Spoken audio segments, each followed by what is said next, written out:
Talia got rid of it. It's complete. Okonkwo, the tight end, and a touchdown for Maryland. Okonkwo, a guy we didn't see last season, now getting this place jumping right now. That is ridiculous. Sitting out the last season was very hard for me, but it gave me a lot of perspective on the game and how much I truly love football.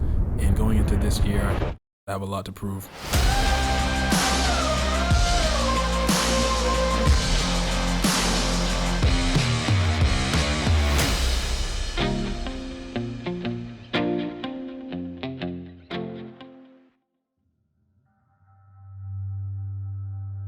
It was back in the springtime. I started feeling like my chest was like really tight, and then I didn't know what it was. I thought it was just like, just some random pain, and the pain just keeps getting worse, and I keep taking my blood pressure, and my blood pressure is like higher than like what it normally is. It's going on for like 5 days now, so then I'm like, okay, something's actually wrong. They rushed me to the hospital. I sit down, they start doing all the tests and stuff. The dude comes back and says like everything's like fine, like my heart's beating fine, like a healthy young individual. So then they want me to do the MRI, and then the MRI showed that I had scarring on my heart, and then that's how they diagnosed me that I had like inflammation of my heart, which was myocarditis. I already knew when I went for my second MRI that they're gonna tell me that I wasn't gonna be able to play, because I could tell, like by my body, like I was like, there's no way I can play with my body feeling like this. Subconsciously, I already accepted the fact that I wasn't gonna play this season, and them telling me was just, the confirmation for me. Chig's a great guy, somebody who you'll never see Chig down. He's always bringing smiles to people's faces. He's always smiling. So having him go through such like a tough situation, that was really the first time I've ever seen him kind of like in a bad mood or kind of down. Having spent a lot of Zoom meetings with our medical people, with the Big Ten office and our current medical people, and to have an understanding of what myocarditis was, and then knowing Chig's background and his story, losing his dad to a heart ailment, as well as him having been diagnosed at some point with some things that we have to watch. Once we heard that, he had a case of myocarditis, obviously the first thing that comes to mind is whatever it takes to get him healthy, not even worried about playing, but to be able to have a normal lifestyle. They told me I had to sit out for 6 months.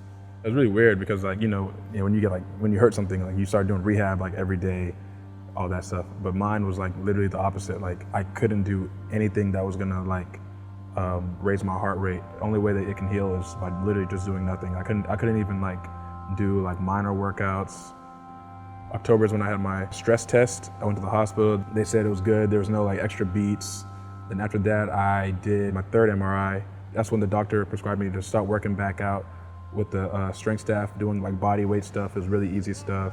Around November, start getting back to lifting weights. It's still lightweight. And then come December and January, I'm back fully going with the team and doing everything with them. Yes! Yes! Yes! Yes! Yes! Yes! Yes! Top Jack team ready! I learned that I have a lot of faith.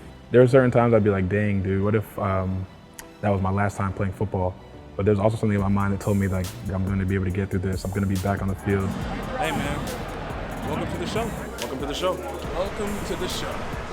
To see how he fought through it and continued to try to be as involved as he could be, and then to have him back for this season is just a blessing for us. It's not just the type of player he is, but also the leader he's become for our program.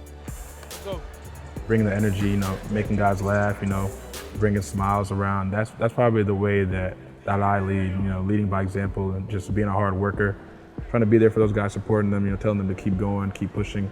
That's pretty much how I was trying to support the team. Him just showing his resiliency, coming into work every day, even when he's not playing. He was positive at every practice, every game he was at, constantly encouraging the younger guys, trying to be the great teacher that he is. And I feel like that kind of made him a better player as well, because now that he's back playing, we have our player run practices and workouts and everything like that. You hear him so much more. But it really kind of enhanced his coaching ability. And then now I feel like that's spread across the tight end room and through the rest of the offense. I've never been so happy. I've never been so happy to play football again. First two games, you got a touchdown in both games. So I feel like for you, do you feel like you're putting forward to what you expected? Yeah, for sure. So far, touchdown in both games, doing everything that I'm trying to do, that I've been envisioning, is all going the way I've envisioned so far. I'm not just a receiving tight end. Now I can put my hand in the dirt, I can block.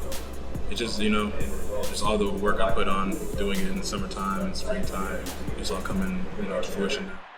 Playing the tight end position is one of those positions that has the ability to create matchup problems, especially if they're forcing the run and passing game, which those are the two things Chig has really done a great job. I just think his versatility really adds to our offense, and this offense kind of has really gone well when we've had tight ends that have that ability to create the matchup problems that Chig does and Chig creates. Chig's a versatile weapon. I know with him being in the offense, that's just going to add a threat. So we were kind of missing him this past year, but having Chig on the field is definitely going to pose a lot of matchup nightmares for opposing teams. Touchdown, Chig Okonkwo. I went and looked at his Twitter before the game.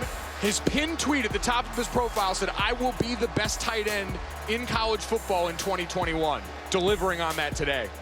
My personal goal, I'd say, is to win the Mackey.